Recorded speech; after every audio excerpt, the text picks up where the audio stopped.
is time for some new leadership. We've allowed Stephen Harper to steer the ship into these rough waters we're in right now. And he's asking for the opportunity to steer us out. Like, does it really make sense? Like, the person who led you to trouble, like, to lead you out, do you trust them to do that? So.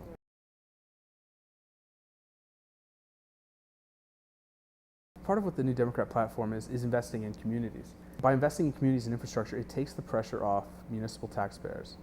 So those funds can be directed in other places. We're all sort of trying to get to the same goal. Jack Layton wants to stop, and the rest of the New Democrats, the $50 billion tax cut that's going to big oil, gas, and the big banks. That money could easily be invested into childcare. 1 in 5 children don't have access to quality childcare. Stats show that for every dollar put into childcare comes back to the economy in the future at least twofold. We have the platform this time as part of our balanced budget each and every year, training 50% more doctors, 50% more nurses, and forgiving their student debts if they're willing to put 10 years of family practice in here in Canada. You'll never see the word private in any New Democrat platform.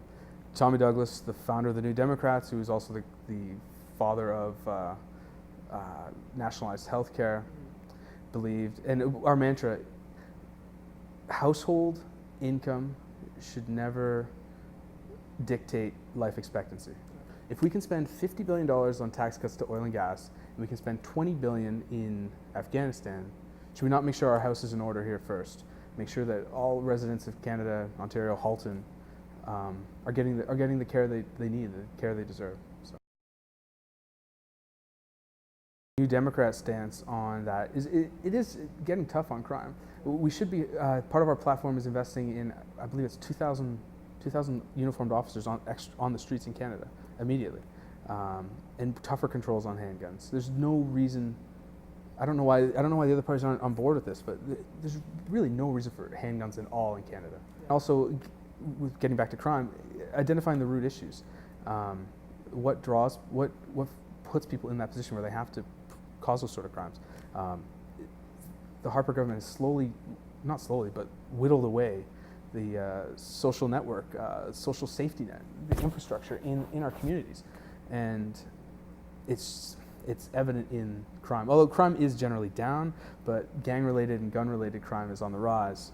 So let's get some more cops out there. Let's get the handguns out of their hands, and let's identify the problems that are leading to this. For every $1 spent on restoration and peacekeeping, we're spending 8 on combative missions. That's not the Canadian way.